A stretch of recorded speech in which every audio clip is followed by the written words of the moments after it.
జాతీయ అధికార ప్రతినిధి పట్టాభి గారు, కొమ్మారెడ్డి పట్టాభిరామ్ గారు లైన్లో ఉన్నారు. ఒకసారి వారితో కూడా మాట్లాడదాం. పైగా వారికిన్నూ ఇప్పుడు ఎంపీ గారికి, కేసీఆర్ నాని గారికి చాలా చాలా దగ్గరి సాన్నిహిత్యం ఉంది.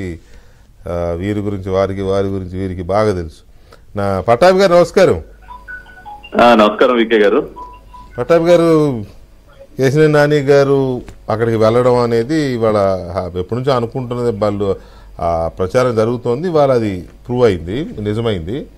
అయితే ఆయన అక్కడికి వెళ్ళిన తర్వాత చేసిన కొన్ని కామెంట్స్, సగం జిల్లా ఖాళీ అయిపోద్ది, 60%, సగం కూడా కాదు, 60% పార్టీ ఖాళీ అయిపోద్ది అక్కడ.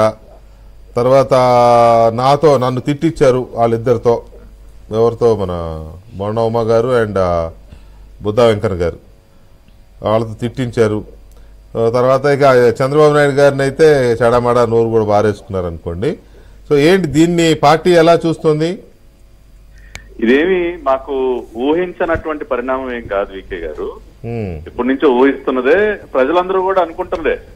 ఈయన వాళ్ళు కాకపోతే రేపు వెళ్ళి బులుగు కండవ కప్పుకునేటటువంటి వ్యక్తి. ఎందుకంటే అతను ప్రవర్తించినటువంటి తీరు గత 5 సంవత్సరాలుగా ఆయన వ్యవహార శైలి చూసినటువంటి వారు ఎవరికైనా కూడా అతను ఏదో ఒక రోజు ఈ బులుగు పార్టీ గూటికి వెళ్తారని అందరూ అనుకున్నారు. ఎందుకంటే నందిగాం వెళ్ళి అక్కడ ఉన్నటువంటి మా పార్టీ ఎంపీగా ఉంటూ అక్కడ ఉన్నటువంటి వైసీపీ ఎమ్మెల్యేని పొగుడుతాడు. మైలవరం వెళ్ళి మొండితోక జగన్మోహన్ రావు అని, మైలవరం వెళ్ళి అక్కడ మైనింగ్ లో విపరీతంగా దోచేస్తున్నటువంటి వసంత కృష్ణప్రసాద్ తో చట్టాపట్టాలు వేసుకుని తిరుగుతాడు. కాబట్టి ఈయన దోస్తి అంతా కూడా వైసీపీ నాయకులతోనే కదా. ఆఖరికి ఏటు విజయసాయి రెడ్డిని ఇంటికి డిన్నర్లకు పిలిచి విజయవాడలో, ఇవాళ విజువల్స్ కూడా బయటకు వస్తూ ఉన్నాయి. అన్ని కూడా ఈ చీకటి ఒప్పందాలు ఎప్పుడో జరిగిపోయినాయి కదండి. భువనేశ్వర్ గారిని అంత అవమానకరంగా, అంత ఘోరంగా ఆవిడ్ని దూషించినటువంటి వ్యక్తి వల్లభనేని వంశీతో ఈయన గారికి అమితమైనటువంటి దోస్తి. ప్రతిరోజు బూతుల పురాణం, మా నాయకుడిని ఇష్టానుసారం మాట్లాడేటువంటి కొడాల నాని పక్కన కూర్చుని చక్కగా పిచ్చాపాటి కబుర్లు చెప్తూ ఉంటాడు. కాబట్టి ఈయన దోస్తి గత 5 సంవత్సరాల కాలంగా ఆయన అసలు టీడీపీ నాయకులతో ఎక్కడ ఉన్నాడండి? మొత్తం అంతా తిరిగిందంతా వైసీపీ నాయకులతోనే కదా. ఇంకా చంద్రబాబు నాయుడు గారు ఇంకా ఓర్పుతో భరించారు కొంతవరకు. సరే మన పార్టీ తరఫున గెలిచాడు కదా అని చెప్పి ఏ రోజు స్పందించాడండి? చంద్రబాబు నాయుడు గారు ఇంటిపైన దాడి జరిగిపోతున్నా ఇవాళ కేసీఆర్ భవన్ లో కూర్చొని బిర్యానీ తింటా ఉన్నాడు ఈయన. ఇప్పుడు కరెక్ట్ జగన్మోహన్ రెడ్డి గారికి యాటిట్యూడ్ అంటే ఏంటో ఇప్పుడు తెలుస్తుందేమో. ఇప్పుడు అనేక సంఘటనలు మీకు గుర్తు చేయాలి వీకే గారు. చంద్రబాబు నాయుడు గారు ఇంటి పైన దాడి చేసిన రోజున నోరు మీదకి ఒక్క మాట మాట్లాడా ఎంపీ? లేదు, ఖండించడం కూడా ఖండించారు. ఆయన కార్యాలయంలో కూర్చొని బిర్యానీ తింటా ఉన్నాడు ఆ రోజున. లోకేష్ గారిని కనకదుర్గ వారత్ దగ్గర దాదాపు 4-5 గంటల పాటు పోలీసులు నిర్బంధిస్తే భారత్ దగ్గర నుంచి ఆయన పార్టీ ఆఫీసు ఒక 2-3 కిలోమీటర్లు ఉండదు. అక్కడ కూర్చుని ఒక అడుగు కూడా ముందుకేలా ఏ రోజు పార్టీకి అండగా నిలబడ్డాడండి? ఇన్ని దాడులు, నా పైన 3 సార్లు దాడి జరిగింది, నా ఇంటిని పూర్తిగా ధ్వంసం చేశారు వైసీపీ రౌడీలు. స్థానిక ఎంపీగా ఏం మాట్లాడాడండి? బాధ్యత లేదా?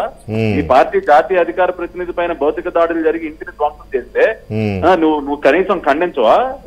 ఒకప్పుడు మీరు ఆయన సహచరుడు కూడా. అది పక్కన పెట్టండి సార్. ఇవాళ నేను ఆయన స్నేహితుడిని, సహచరుని, అవన్నీ కాసేపు పక్కన పెడదాం. నువ్వు తెలుగుదేశం పార్టీ ఎంపీవి, నేను తెలుగుదేశం పార్టీ జాతీయ అధికార ప్రతినిధిని. నీ కాన్స్టిట్యున్సీలో నీ పార్టీ జాతీయ అధికార ప్రతినిధి ఇంటిపైన దాడి జరిగితే నువ్వు దాన్ని ఖండించాలా లేదా? నువ్వు వచ్చి ఆ సంఘటన జరిగినటువంటి స్థలానికి రావాలా అక్కర్లేదా? నువ్వు ఏ రోజు ఎవరికి అండగా నిలబడ్డావు? ఏ తెలుగుదేశం పార్టీ నాయకుడికి అండగా నిలబడ్డావు నువ్వు 5 సంవత్సరాల కాలంలో? నీ దోస్తి అంతా కూడా మొత్తం సైకోలతోనే కదా. కాబట్టి ఇది మేమేమి ఊహించినటువంటి పరిణామం ఏం కాదు, ముందు నుంచి ఊహిస్తున్నదే. మొన్న కూడా తిరువూరులో కావాలని గొడవ పెట్టుకుని ఎన్నికల ముందు ఎలాగో తెలుగుదేశం పార్టీలో తనకి ఇంకా అవకాశం ఉండదు అని ముందుగానే గ్రహించి కావాలని గొడవ పెట్టుకుని వెళ్ళాడు. ఆ రోజున అసలు ఇవాళ చంద్రబాబు నాయుడు గారు గాని, నారా లోకేష్ గారు గాని ఈ రోజున ఇంత సీరియస్ అవడానికి గల కారణం ఏంటంటే, తిరువూరు కాన్స్టిట్యున్సీలో ఒక దళిత నాయకుడు సేవల దత్ గారు, ఆయన మా పార్టీ ఇన్ఛార్జ్, ఒక దళిత నాయకుడిని పట్టుకుని నువ్వు పూజకి పనికిరాని పుష్పాను అని మీడియా ముఖంగా అంటే మేము ఎందుకు భరిస్తామండి? చంద్రబాబు నాయుడు గారు రోజు దాన్ని వదిలేస్తారా? ఒక దళితుడి పట్ల, ఒక దళితుడిని పూజకి పనికిరాని పుష్పాన్న వ్యక్తిని మేము ఎందుకు దాన్ని ఆ విషయంగా ఎందుకు ఓర్పు పట్టాలండి? ఆ మరుసటి రోజు చంద్రబాబు నాయుడు గారు పంపించారు, సీనియర్ నాయకులు పంపించి ఇది పద్ధతి కాదు, మీరు ఆ రకంగా మాట్లాడటం కరెక్ట్ కాదు, దళితుల పట్ల అంత అవమానకరంగా మాట్లాడితే పార్టీ సహించదని చెప్పి హెచ్చరికలు జారీ చేసిన మాట వాస్తవం. మీరు ఆ మీటింగ్ ఏర్పాట్లకు దూరంగా ఉండండి. అక్కడ స్థానిక ఇన్ఛార్జిని ఆ రకంగా మాట్లాడి మీరు మీటింగ్ ఏర్పాట్లు ఎలా పాల్గొంటారని చెప్పి ఆయన ఆపింది నిజం.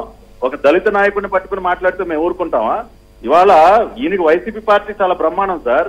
అక్కడ దళితుల్ని నిర్దాక్షిణ్యంగా హత్య చేసి పార్సీలు పంపిస్తా ఉంటారు కదా ఇళ్ళకి.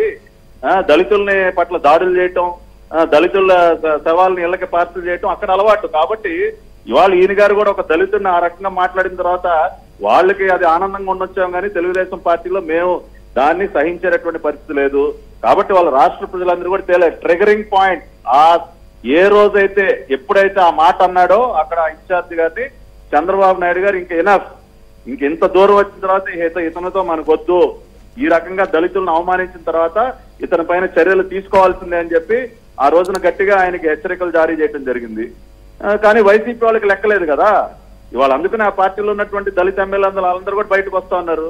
దళితులు దూషించినటువంటి వ్యక్తి ఇందాక డిబేట్ అంతా అవుట్ గోయింగ్, ఇది ఒకటే ఇన్కమింగ్ ఎలా జరిగిందని నోరు బారేసుకునే వాళ్ళు, బలహీన వర్గాల్ని చులకనగా మాట్లాడే వాళ్ళు.